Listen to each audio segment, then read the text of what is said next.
नमस्कार, मेरा नाम ज्ञानेश्वर है और आपने देखना शुरू किया है लाइव सिटीज।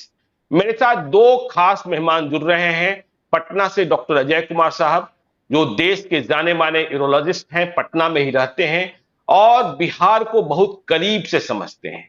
उम्र भी 75 साल हो गई है, इसलिए अनुभव और इन्होंने सब कुछ अपनी आंखों के सामने देखा है। लालू यादव के साथ रहे, नीतीश कुमार इनके जूनियर रहे। और दूसरे हैं प्रोफेसर चंद्रचूड़ सिंह साहब, जो मूल रूप से बिहार के ही रहने वाले हैं और दिल्ली में हिंदू कॉलेज में पॉलिटिकल साइंस के प्रोफेसर हैं, देश के जाने माने पॉलिटिकल एनालिस्ट हैं। तो हमने इन दो खास मेहमानों को इसलिए जोड़ा है क्योंकि हम चर्चा करना चाहते हैं बिहार की, चर्चा करना चाहते हैं नीतीश कुमार की। देखिए, नीतीश कुमार की उम्र तो हो ही गई और वे बार बार कह भी रहे हैं कि 2025 का जब संकेत देते हैं तो तेजस्वी यादव की ओर मुखातिब हो जाते हैं। नीतीश कुमार इन दिनों कुछ बीमार सा भी दिखते हैं। पिछले दिनों ने फिर से अच्छा भाषण किया था, लेकिन नीतीश कुमार के बाद बिहार और नीतीश कुमार के पहले का बिहार, ये दो गंभीर मंथन के विषय हैं और यह देखा जाना आवश्यक है कि नीतीश कुमार के बाद बिहार को लीड करने के लिए कौन सबसे आगे है। देखिए, स्वाभाविक तौर पर अभी नीतीश कुमार महागठबंधन में है, इंडिया अलायंस में है। 2025 के पहले कोई बदलाव होता है तो तेजस्वी यादव। लेकिन ठीक है, जब हम बात करते हैं बिहार की तो नेतृत्व में कई लोगों की बातचीत करनी होगी। यदि हम पुराने संघर्ष को देखें, पुराने दिनों को देखें जब नीतीश कुमार एनडीए में थे, तो माना यह जाता था कि नीतीश कुमार के स्वाभाविक उत्तराधिकारी एनडीए में बीजेपी की ओर से सुशील कुमार मोदी है। लेकिन उन्हें तो जबरिया रिटायर करा दिया गया क्योंकि अब बीजेपी अटल बिहारी वाजपेयी और लाल कृष्ण आडवाणी की बीजेपी नहीं है, अब नरेंद्र मोदी और अमित शाह की बीजेपी। बीजेपी ने नया प्रयोग किया 2020 में, तारकिशोर प्रसाद और रेणु देवी को सामने लाया, डिप्टी सीएम बनाया, दोनों फेल हो गए। नित्यानंद राय भी बहुत नहीं चल पाए हैं, अब सम्राट चौधरी। अब देखिए, बिहार में यदि हम बात करते हैं तो चिराग पासवान की बात होती है भविष्य के नेताओं के रूप में, सम्राट चौधरी की बात हो रही है जो बिहार भाजपा के अध्यक्ष हैं, और जब ईबीसी राजनीति की बात होती है तो मुकेश सहनी की बात होती है क्योंकि 36% आबादी। तो हम सबसे पहले डॉक्टर अजय कुमार साहब के पास चलना चाहते हैं। अजय जी, आज के संदर्भ में 2023 में 2025 के पहले नीतीश कुमार की जरूरत कितनी है बिहार को, या फिर यूं कहें कि वे कितने प्रासंगिक रह गए हैं, कितने गैर प्रासंगिक रह गए हैं? क्या नीतीश कुमार का रिप्लेसमेंट अभी संभव है किसी भी नेतृत्व के द्वारा? और नीतीश कुमार ने अपने इन 18 वर्षों के कार्यकाल में क्या किया? क्योंकि देखिए, नए बच्चे जो हैं जिनकी उम्र 18 साल है, 20 साल है, वे पुराने दिनों को नहीं जानते, उन्हें बहुत कुछ बदलाव नहीं दिखता है। तो डॉक्टर साहब बताइए, नीतीश कुमार कितनी जरूरत है या उनका रिप्लेसमेंट बहुत आसानी से बिहार में हो जाएगा? ज्ञानेश्वर जी, सबसे पहले तो ये बता दूं कि नीतीश कुमार की उम्र नहीं हो गई है, इसको तो आप भूल जाइए। अभी बहुत कम उम्र है भाई, 72 साल क्रॉस करके 73वां में है। इस उम्र में पूरे दुनिया में मैं जानता हूं, सिर्फ अपने देश में ही नहीं, बहुत लोग राजनीति में ऊपर उठते हैं। ये दूसरी बात है कि बहुत जल्दी और मोदी जी की क्या उम्र है ये भी देख लीजिए। तो ये समकक्षी लोग हैं और उम्र का इनका प्रॉब्लम नहीं है, ये गलत। इनकी समस्या जो है, जो जिसको कहते हैं कि इतना व्यक्ति जो स्वाभाविक रूप से एक बहुत ही नम्र व्यक्तित्व रखता था, जो व्यक्ति एकदम ही किसी बात पर चुटकी दे करके 2 लाइन में जवाब दे देते थे, 1 लाइन में कभी कभी कुछ शब्दों में जवाब दे के निकलते थे, वो आजकल चिल्ला चिल्ला कर बोलते हैं।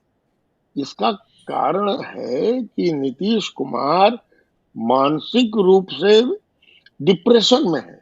डिप्रेशन के 2 लक्षण होते हैं, या तो डिप्रेस्ड आदमी अपने को समाज से विड्रॉ कर लेता है, या उससे स्टेज ऑफ एक्साइटमेंट होता है, कोई बात पर रिएक्ट करेगा, हल्ला करेगा।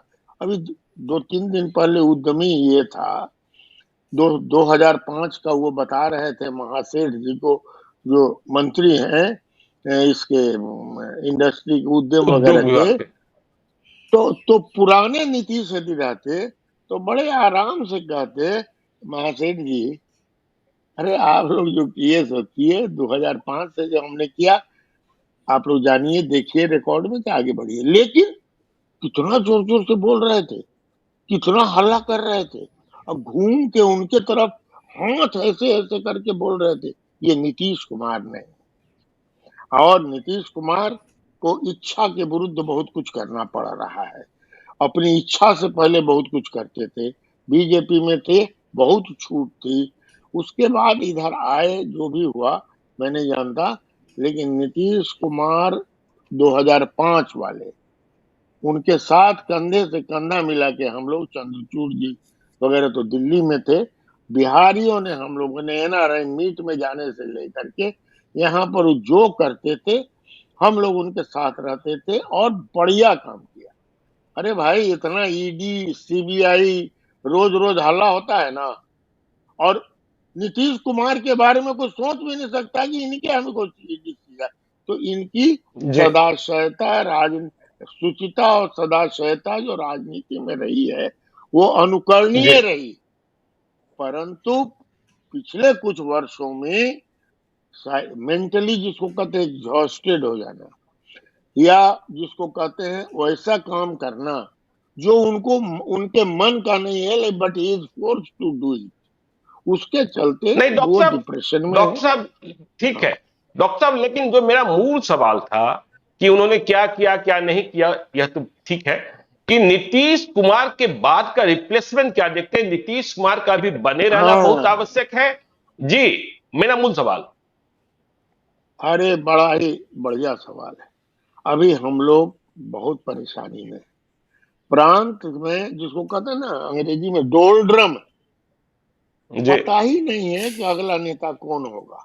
यदि आप लेते हैं तेजस्वी की बात, तो पिताजी का अपना पुत्र है, दूसरा है राम, ये सब नेता के पुत्र हैं, चाहे सम्राट चौधरी हो, चाहे तेजस्वी हो, चाहे ये हो क्या कहते हैं चिराग रामविलास के पासवान। पुत्र हो, सब नेता जी के पुत्र हैं। एक चौथा नाम आपने लिया, वो लड़का जो है, वो एक बिजनेसमैन भागा हुआ है, अच्छा पैसा वैसा कमा लिया, और वो अपने को मल्लाहों का राजा कहता है, मल्लाह का। जी एक जाति का नेता कभी भी किसी भी देश में, किसी भी समाज में, वो समाज का नेता नहीं हो सकता है। नीतीश जी की तो जाति का सिर्फ 3% लोग है या जो भी है, लेकिन हम लोगों के सर्वमान्य नेता अभी भी हैं। अभी भी वो ठीक से जी हॉलीडे में चले जाएं, योगा वोगा करावे, जरा बढ़िया से लौट के आवे, और मानसिक रूप से स्वस्थ होकर काम करना शुरू करें, तो still we need him. But कितना साल तक आगे हम लोगों को दिक्कत हो रही है। There is a wall in the front, we don't. इन लोगों जो 74 के लड़ाई के बाद हमारे समकक्षी लोग जो आए, उसके बाद नया न कोई आंदोलन हुआ, न कोई नया नेता खड़ा हुआ, और उसका नतीजा हुआ, अच्छा कुछ नेता खड़े भी हुए, ज्ञानेश्वर जी। अब आज के जी परिप्रेक्ष्य में वो नेता हमारे मान्य नहीं होंगे, क्योंकि वे ऐसी जाति अगड़ी जातियों से आते हैं, जो अब तो इन्होंने कौन सर्वे उर्वे कराया है, वो पिछड़ी जाति वालों को बर्दाश्त नहीं होंगे। आप ले आइए हम्म, ब्राह्मण, अच्छा नेता है, दिल्ली में है, मनोज तिवारी है, और अखिलेश सिंह है कांग्रेस के नेता, अच्छे नेता हैं। लेकिन ये और कई नेता हैं जो अच्छे नेता हैं, लेकिन ये अगड़ी जाति के आते हैं, वो तुरंत ही लोग जोड़ देगा, ओबीसी ईबीसी दलित दादू दादू दादू, और उनके पास उतनी क्षमता नहीं है लालू जी यादव की तरह, या किसी के उनके तरह, कि ये फिर भी सबको जोड़ जाड़ करके आगे बढ़े। तो ये बहुत बड़ा वैक्यूम हो गया है बिहार में। हम लोग को चिंता ठीक है हो गई डॉक्टर है साहब, डॉक्टर कि साहब एक तो हम तो चाहते हैं कि नीतीश जी रहे, हम नहीं ठीक चाहते है हैं कि डॉक्टर साहब, सत्ता सौंप की जाए। डॉक्टर यदि साहब उनको जाना ही है, तो वो नया इलेक्शन करवा करके नया लीडर की बात करके तब दे जाए। इस सत्ता सौंपने वाली चक्कर में हम लोग बर्दाश्त हम लोगों को नहीं होगा। अब आगे बोलिए। ठीक है डॉक्टर साहब। हाँ आप प्रोफेसर चंद्रचूड़ सिंह साहब के पास चलते हैं। देखिए, डॉक्टर अजय कुमार जी का मानना है कि नीतीश कुमार को अभी बने रहना चाहिए, उन्हें हॉलीडे पर जाना चाहिए, उन्हें स्वस्थ रहना चाहिए, क्योंकि नीतीश कुमार के बाद बिहार को नीतीश कुमार की तरह कौन संभालेगा, यह बिहार के सामने यक्ष प्रश्न है। चंद्रचूड़ सिंह साहब, आप पटना से लेकर दिल्ली तक को समझते हैं, राजनीति को समझते हैं, राजनीति छात्रों को पढ़ाते हैं, आपके कई से आईएएस आईपीएस हैं। क्या आपको लगता है बिहार के प्रति दर्द तो होता होगा आपको? नहीं, बहुत दर्द होता है, और इसलिए दर्द होता है क्योंकि बिहार में अगर आप क्षमताओं के आधार पर किसी राज्य को देखेंगे और जिस भी जी। प्रकार की क्षमता कहेंगे, चाहे मानसिक क्षमता हो, उद्यम की क्षमता क्षमता हो, पदार्थों की क्षमता, पोटेंशियल के हिसाब से अगर इस देश में किसी एक राज्य को बहुत अव्वल दर्जे पे होना चाहिए था, तो वो बिहार होना चाहिए। लेकिन ये एक जी। दुर्भाग्य की बात है कि जब भी हम बात करेंगे डेवलपमेंट के आयामों की, उस पर विकास के आयामों पर, तो बिहार हमेशा पिछड़ता हुआ रहा है। और इसका एक मूल जी। कारण ये है ज्ञानेश्वर जी, जो आप कह रहे हैं कि बिहार में अगर किसी चीज का अभाव है तो वो रहा है लीडरशिप के विल की, इच्छा शक्ति का जी। अभाव बहुत जबरदस्त रहा है। और अगर मोटे तौर पर आप देखें बिहार में, तो दो प्रकार के आंदोलनों से बिहार के दो अभी तक के नेता निकले हैं। एक तो स्वतंत्रता पूर्व के जो 40 के दशक में, 30 और 40 के दशक के जो आंदोलन था, उससे जो नेता हुए, वो लगभग 80 के दशक तक अभिषिंचित करते रहे। और 1970 के दशक के आंदोलन से, जो इसको संपूर्ण क्रांति और जयप्रकाश क्रांति से जो आंदोलन आया, जो जातीय समीकरण जी। का ठीक करने का आंदोलन आया, उससे जो नेता निकले, वो लगभग अपने लास्ट दहलीज पर, उम्र के पड़ाव कहें या उनके सेल्फ लाइफ को कहें, उस हिसाब से वो अब अंतिम पड़ाव पर हैं। उसमें से कई लोग रहे भी नहीं, और जो लोग हैं वो वैसे भी उस पड़ाव के अपने अंतिम पड़ाव पे हैं। इसलिए बहुत आवश्यक है कि इस उथल पुथल की स्थिति में, वैसे हम राजनीति में ये बताते हैं कभी भी पॉलिटिकल वैक्यूम होता नहीं है, राजनीति में कभी शून्यता जी। नहीं होती। जब भी किसी का बदलाव होता है तो कोई नया नेतृत्व उभर कर सामने आता है। हाँ, बीच का एक ट्रांजिशनल फेज होता है, हो सकता है कि बिहार उस ट्रांजिशनल फेज से फिर से गुजरने लगा हो, क्योंकि नया नेतृत्व को, एक जो सक्षम, एक्सेप्टेड और वाइडली एक्सेप्टेड जो नेतृत्व है, वो बहुत नहीं आ रहा। अब जैसे डॉक्टर साहब अभी कह रहे थे, डॉक्टर साहब की बातों में एक भावना है। ये कह रहे हैं कि देखिए, कुछ भी हो, नीतीश कुमार स्वस्थ होकर वापस आ जाएं, क्योंकि दूसरा अभी एक्सेप्टेबल नहीं है। वो एक्सेप्टेबल जी। इसलिए नहीं है क्योंकि डॉक्टर साहब देखते होंगे, मैं ये अनुमान लगा रहा हूं कि डॉक्टर साहब 2005 के पहले की राजनीति को उन्होंने बहुत अच्छे से देखा होगा, अनुभव किया होगा। इनको लगता है कि कहीं उसकी पुनरावृत्ति ना हो जाए, इसलिए कहते हैं कि फिलहाल यही बने रहें। सच्चाई ये है कि एक ऐसा राज्य है ज्ञानेश्वर जी, जिसके 58% पूरे देश में सबसे ज्यादा युवा अगर कहीं है तो वो बिहार में है। पर ये भी एक अजीब अचंभे की बात है कि उन युवाओं में अगर आप टॉर्च लगाकर देखें, तो आपको एक ऐसा कोई नेतृत्व नहीं नजर आता है जिसका कि एक व्यापक एक दृष्टिकोण है लोगों के। पिछले चुनाव में तेजस्वी जी की भूमिका काफी प्रखर रही थी। ऐसा लगा था कि बिहार को एक नेतृत्व मिलेगा, परंतु अगर आप देखें ओवरऑल एक पर्सपेक्टिव लेके चले, तो मुझे नहीं लगता कि तेजस्वी जी वो बातें कह रहे हैं जो आज का युवा वर्ग उससे आकर्षित होगा। याद रखिए, बिहार की इकोनॉमी सर्विस इकोनॉमी है। 78% 78% लगभग आबादी का जो आय है, जो हमारी जो इकोनॉमी का पार्ट है, वो सर्विस इकोनॉमी से है। अर्थात उद्यम के लिए मैंने अभी तक कोई एक फ्रेमवर्क नहीं देखा है, किसी भी युवा नेता में नहीं देखा। चिराग पासवान जी। कुछ ऐसी बातें करते हैं, लेकिन चिराग पासवान ग्रास रूट से उभर कर ऊपर आने वाले नेता नहीं हुए हैं अभी तक। उनका जो अब देखना होगा कि आगे चुनाव में उनकी क्या भूमिका रहती है, किस प्रकार से वो भारतीय जनता पार्टी के सहयोग से आगे बढ़ते हैं। तो कुल मिलाकर, या फिर आप देखें एक नया नेता प्रशांत किशोर का नाम काफी चर्चा में आ रहा है। पर अगेन, जो प्रशांत किशोर है वो एक पॉलिटिकल स्ट्रैटेजिस्ट हो सकते हैं, एक मास लीडर की तरफ की जो सोच है उसमें वो नहीं आए। कांग्रेस की तरफ से, पहले लेफ्ट पार्टी की तरफ से कन्हैया कुमार एक युवा शक्ति के रूप में उभरने की कोशिश कर रहे थे, लेकिन अब उन्होंने लेफ्ट छोड़कर जो नया दामन पकड़ा है, उसमें उनकी क्या भूमिका होगी, बिहार में उनको कोई भूमिका दी भी जाएगी कि नहीं दी जाएगी, ये भी संशय का प्रश्न है, क्योंकि उनको नई भूमिका जो दी गई है वो छात्र संगठन में दी गई है कांग्रेस के रूप में। तो मुझे ऐसा लग रहा है कि जिस जिस राज्य का की आबादी 58% युवाओं की है, उस युवा राजनीति, उन युवाओं की बात करने वाला, उन युवाओं को फिर से समझने वाला, ले दे के आप देखिए फिर से जातीय गणना का मूल आधार क्या होगा? अल्टीमेटली जी ओबीसी और फॉरवर्ड बैकवर्ड की जो राजनीति चल रही थी, अब वो बैकवर्ड में ईबीसी ओबीसी की राजनीति के रूप में उसको आप देखने की कोशिश देख सकते हैं। तो मुझे लगता है कि बिहार में वाकई नेतृत्व का एक बहुत बड़ा संकट है। मैं ये जानता हूं, और ये एक राजनीतिक विश्लेषक के नाते आपको कह सकता हूं कि ये संकट बहुत दिन नहीं रहेगा, क्योंकि उसी चरण में से कोई ना कोई तो निकलेगा।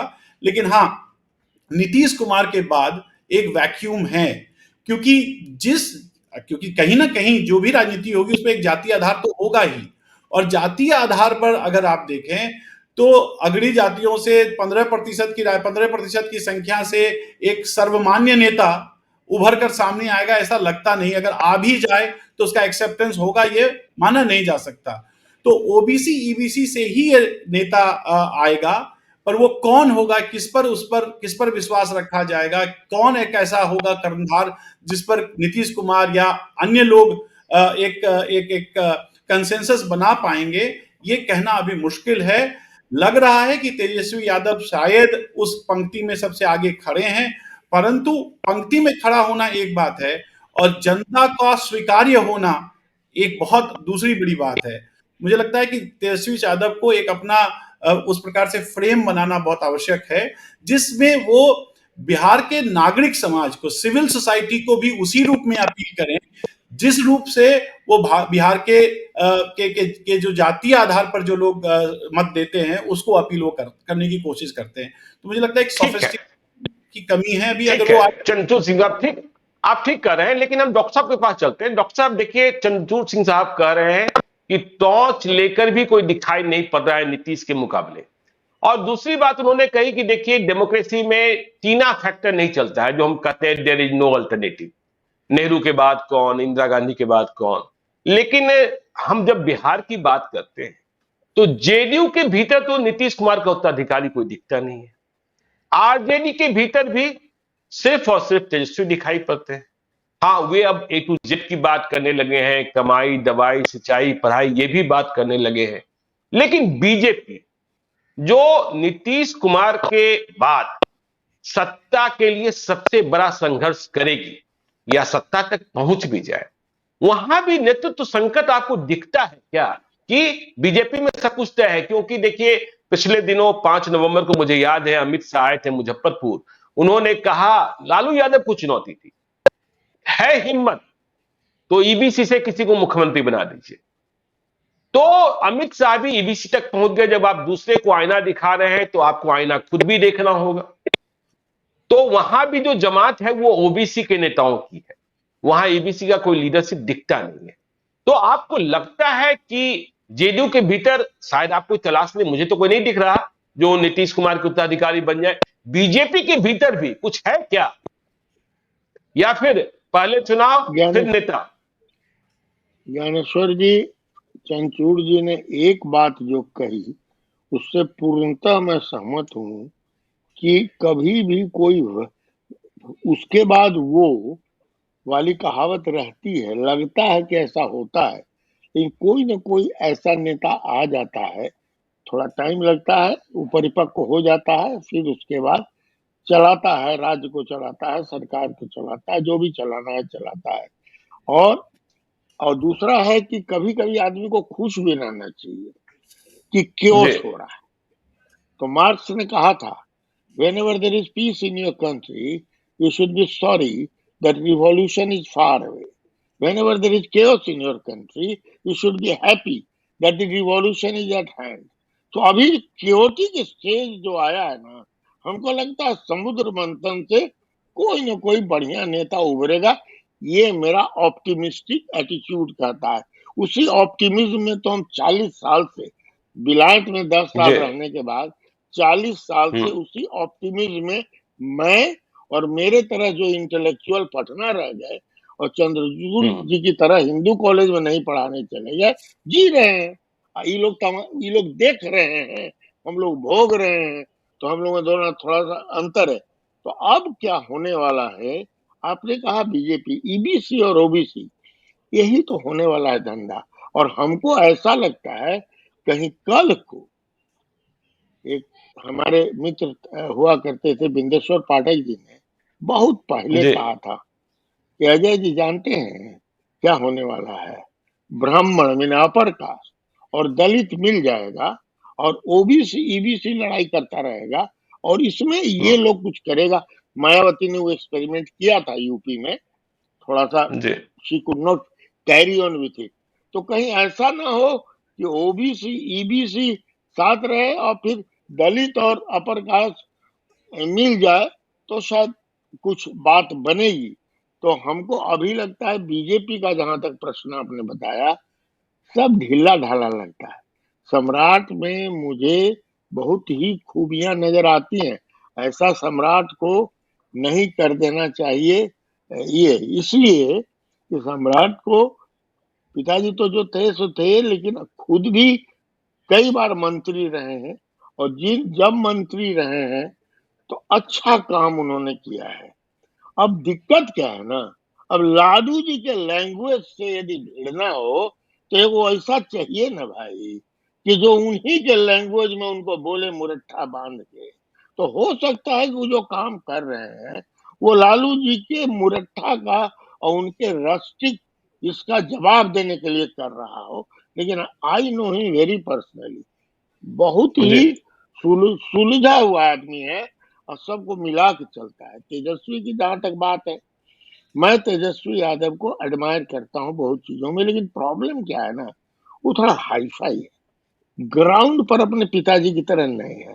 कुर्ते हाफ पैंट पहन के कहने उड़ने लगता है, कहने जाने लगता है, बड़ी बड़ी पार्टियां करता है। देखिए Y Mahatma Gandhi became so popular, उन्होंने अपने को आइडेंटिफाई किया मासेस से और उसी तरह से वो लाठी लेकर के और लेके चले। He is not able to identify himself, जो हमारा अपना ही लगता है। हाई फाई बहुत जी है, अपना बर्थडे पार्टी प्लेन के अंदर करता है, प्राइवेट प्लेन के अंदर किन्ने चल जाता है, क्या हो जाता है। तो ये सब बहुत बढ़िया नहीं है। अब आप कहिएगा तीसरा नेता जो सामने है, रामविलास जी का लड़का, हम उससे बड़ा इम्प्रेस रहते हैं, लेट मी टेल यू अच्छा वेरी इंप्रेस हैं आप। एकदम इम्प्रेस रहते हैं। इसलिए इम्प्रेस उससे रहते हैं कि उसका हाव भाव बात करना, लगता है रामविलास जी ने उसको बहुत बढ़िया ट्रेनिंग दी है, बड़ा मेच्योर्ड बोलता है और स्टैंड पर रहता है। कोई अगर न दिक्कत उसके साथ हो गई है ना, इस बिना मतलब चचा भतीजा की लड़ाई हो गया, ये जी भी बहुत बड़ी दिक्कत हो गई है। चचा भतीजा की लड़ाई जो है, ये बहुत बड़ी दिक्कत उसके साथ है। नहीं तो मैं मानता हूं he is also capable and he can also lead the state, ऐसी बात नहीं है। और चौथा जो आपने कहा, वो तो बहुत दूर जाएगा नहीं, वो अपना ही इलेक्शन नहीं जीत पाता है। मल्लाह राजा, मल्लाहों का मल्लाह मल्लाह, ये वो नहीं चलता है, वो बहुत दूर तक जाएगा नहीं। देखते हैं, अभी तक उसको कोई एक्सेप्ट नहीं कर रहा है। इनहू जाता है, एकरो कुछ बोल देता है, उन्हू जाता है। इवन जी इवन जी मैं आ यूपी रहा का हूँ आप। मल्लाह, वो गया यूपी में मलाह ट्राई करने, यूपी का मलाह खदेड़ दिया उसको, तो इसलिए अच्छा डॉक्टर उसका साहब, नंबर नहीं डॉक्टर है। साहब हाँ, ठीक, डॉक्टर साहब आप चिराग हाँ, पासवान को एडमायर कर रहे हो, उसकी तारीफ भी कर रहे हैं चिराग की। चिराग को आप शादी कर लेने की सलाह नहीं देते हैं? वो तो लालू जी राहुल जी को कह चुके हैं कि ब्याह करे तो प्राइम मिनिस्टर हुए हो कहा कि वो नीतीश को काटना था, तो यही बात जी बोल करके राहुल को नीतीश को काटे। लेकिन जहां जी तक चिराग की बात है, तेजस्वी तो ब्याह हुआ कर लिया और जी जब मौका आएगा तो करेगा करेगा। मतलब हमको ऐसा लगा पर्सनली, हम बहुत ज्यादा क्लोज, हम रामविलास जी से क्लोज थे और इससे बस हेलो हाय होता था, मैं जाता था मिलता था उनसे। I was very impressed with him, with Lord of, ये बड़े सबको मिला जुला चलिए के ठीक है, चलते थे। हम चंद्रचूड़ ये भी सिंह साहब के चलता, पास इससे आते हैं। मेरा आप कुछ, 1-to-1 नहीं है। जी नहीं, चंद्रचूड़ सिंह साहब हाँ कुछ बोलिए। कहना चाह रहे थे जी। देखिए बिहार एक ऐसा राज्य है जिस राज्य में अभी भी जो डॉक्टर साहब कह रहे हैं उसकी गुंजाइश अन्य राज्यों की अपेक्षा ज्यादा है। और वो ये है जी कि जो पॉलिटिकल अर्थमेटिक जिसको कहते हैं, मैथमेटिक्स जिसको कहते हैं, उसके प्रभावी होने का, उसके कन्वर्शन की संभावना बिहार में सबसे ज्यादा होती है। तो जैसे डॉक्टर साहब ने कहा कि अगर दलित और अगड़ी जाति कंबाइन हो जाएं तो ओबीसी एबीसी को काउंटर करने के लिए एक ये हो सकता है। अब जो इन्होंने कहा उसके फ्रेम में आप देखिए क्या होता है, अगर अगर गठजोड़ करें तो आप देखिए बीजेपी की कोशिश क्या होगी। चिराग पासवान के माध्यम से एक वर्ग को लुभाने की कोशिश होगी, आगरी जातियों को साथ लाने की कोशिश होगी।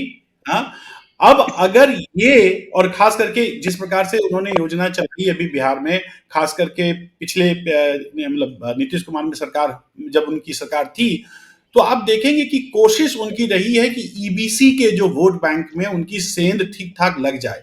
मुझे जो लगता है, और मुझे जो कुछ सूत्रों से पता भी चला कि बीजेपी को भी ये लगा है कि शायद ईबीसी में वो सेंध लगा पाने में सफल हुए हैं। अब वो तो चुनाव में जाकर चलेगा कि कितना वो ईबीसी में उन्होंने सेंध लगाया है, पर ईबीसी का वो और दलित जो वर्ग है उसमें चिराग का नेतृत्व हो और अगड़ी जातियों का उस पर लेप हो, और ऊपर से सबसे बड़ा राष्ट्रीयता, हिंदुत्व, मोदी, इसका एक बहुत बड़ा जामा अगर हो तो वो एक ऐसा फोर्स बनाने की कोशिश की जा सकती है। अब इसमें दिक्कत सिर्फ इसी बात का है कि जो अभी डॉक्टर साहब कह रहे थे कि बिहार एक जो मास लीडर होता है, जिसका कनेक्ट होता है, वो लोगों की जुबान बोलता है, वो लोगों की भाषा बोलता है, वो लोगों की तरह चलता है, वो लोगों से अपने आप को आइडेंटिफाई करता है। मुझे इस पूरे प्रोसेस में ऐसा कोई लीडर दिख नहीं रहा है जो इस प्रकार का जो गठबंधन हो उसको अपफ्रंट लीड कर सके, क्योंकि किसी में कुछ नहीं है। अब जैसे चिराग पासवान में दो बहुत बड़े टिक बॉक्स अगर हम लेके चले तो दो टिक लगा सकते हैं कि युवा हैं, सोफिस्टिकेटेड हैं, पर बिहार में sophistication is not an asset. Bihar में sophistication will become a liability, क्योंकि गांव से जब सीधा अगर संपर्क नहीं कर पाएंगे, वहां पर Tejashwi Yadav will weigh a bit more heavily on Chirag Paswan. युवा हैं वो एक फैक्टर है, दलित फैक्टर। अब दलित वाले में भी कितना दलित समुदाय संगठित होकर रामविलास जी को याद करके उनकी छवि इसमें चिराग पासवान में देखेगा, कितने अगड़ी जाति बीजेपी के नाम पर चिराग पासवान के साथ आने में अपनी सहमति देंगे। ये एक इफ एंड बट फैक्टर लगा हुआ है, लेकिन हाँ एक पॉसिबिलिटी वो होता है। लेकिन इसका एक दूसरा भी प्रभाव है, और वो ये है कि अगर ये होता है और ओबीसी ईबीसी पूरा ब्लॉक एक हो जाता है तो 65 बनाम 35, जो ऑलमोस्ट डबल का ये परसेंटेज होगा वोट डिफरेंस में, एंड दैट वो शायद उतना प्रभावी, वो मेरे ख्याल से वो ज्यादा भारी पड़ेगा। लेकिन एज इट इज सारे चीजों में, सारे कॉम्बिनेशन में लीडर चाहिए। जब तक कोई लीडर होगा नहीं जिसको कि वो इसको अपफ्रंट लीड करे। अब सम्राट चौधरी हैं, सम्राट चौधरी में अगेन अच्छी बातें हैं। सबसे बड़ी अच्छी बात है कि वो युवा हैं। दूसरी बड़ी बात है कि भारतीय जनता पार्टी का जो बूथ तक का जो उनका एक वेल ऑयल्ड मशीनरी है वो उनके साथ है। लेकिन फिर दूसरे साथ ये भी है कि भारतीय जनता पार्टी में लीगेसी लीडर्स भी बहुत हैं, ऐसे लीडर जो लगता था कि अब बने, और फिर वहां से सांप सीढ़ी के खेल में लगता था अब वो पहुंच गए 100 पे, पर 99 पर पहुंच के एक ऐसा सांप होता है, आपको याद होगा उस टीवी में, वो सीधा 10 पर ला देता है। अब सुशील मोदी जी का क्या होगा, सुरेंद्र यादव जी का क्या होगा, यादवों में भी काफी लीडरशिप, नित्यानंद राय का एक बहुत बड़े लीडर है वहां पे। तो मुझे लगता है कि बीजेपी, संजय जायसवाल एक बड़े लीडर थे, वहां पर बड़ा नाम था। अश्विनी चौबे केंद्र की राजनीति कर रहे हैं, वो भी एक बड़े नाम है। मेरा कहने का, शाहनवाज हुसैन की एक राजनीति रही है। तो कहने का मतलब गद्दावर नेता रविशंकर प्रसाद हैं पटना से, तो गद्दावर नेताओं की कमी नहीं है। बीजेपी के पास ऑर्गेनाइजेशनल स्ट्रेंथ है, नेशनल लीडरशिप है, नेशनल डेवलपमेंट का एक बहुत बड़ा प्लैंक है, परंतु लोकल लीडर उसको लीड करके डिलीवर कर दे, ये एक बड़ी बात होगी। अब इसमें बहुत बड़ा एक फायदा जो बीजेपी को ये है कि अगर नॉर्मल सब कुछ रहा तो बिहार का चुनाव राष्ट्रीय चुनाव के बाद होगा, जनरल इलेक्शन के बाद होगा। अगर जनरल इलेक्शन के बाद होता है तो राष्ट्रीय राजनीति किस करवट लेगी उस करवट से भी बिहार की राजनीति को कुछ का एक डायरेक्शन जो है वो बदल चेंज हो सकता है। तो ये बहुत सारी बातें अभी बिहार के संबंध में है, बिल्कुल लेकिन बिल्कुल। पता है एक बात जरूर है ज्ञानेश्वर जी, मैं आपको बधाई इसलिए देना चाह रहा हूं क्योंकि आपने एक ऐसा मुद्दा उठाया है, जी।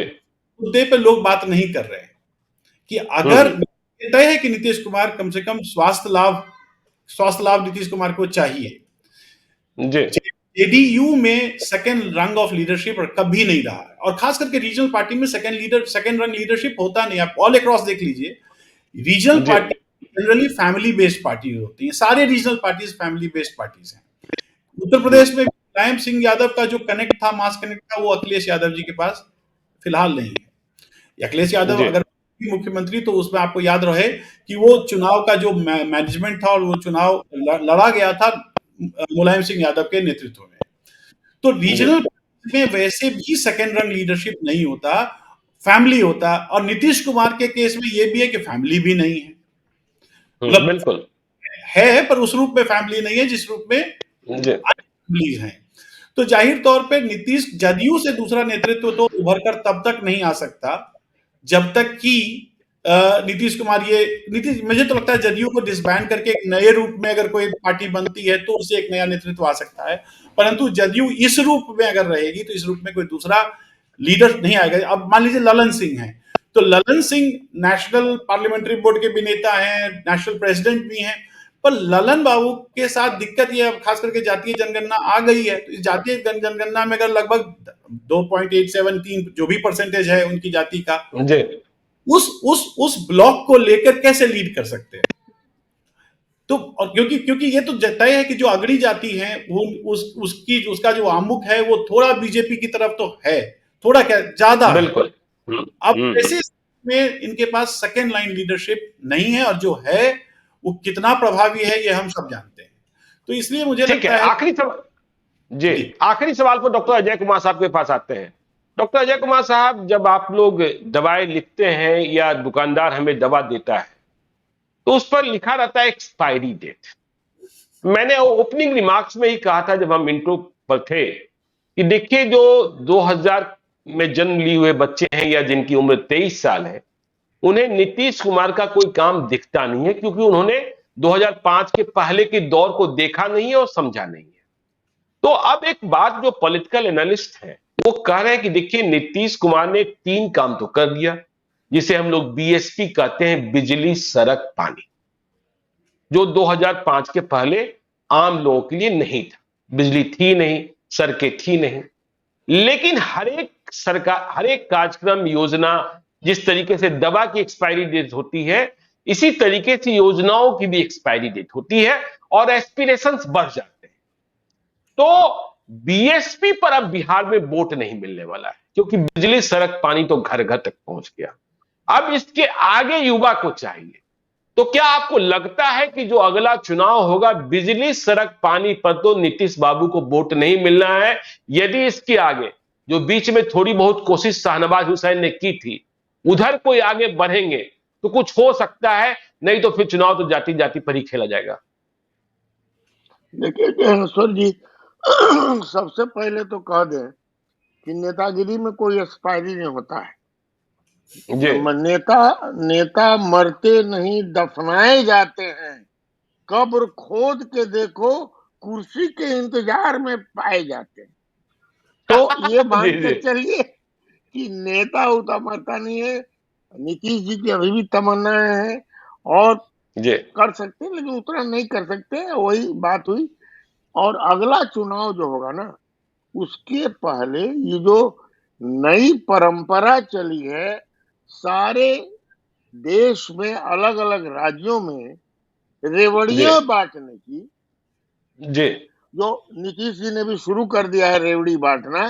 2 लाख हम्म। रुपया पर हेड फलना चीज में दे देंगे, तो उसको 5 लाख दे देंगे, उसको ये दे जी देंगे। तो ये रेवड़िया उवड़िया लोग बांटेंगे, करेंगे।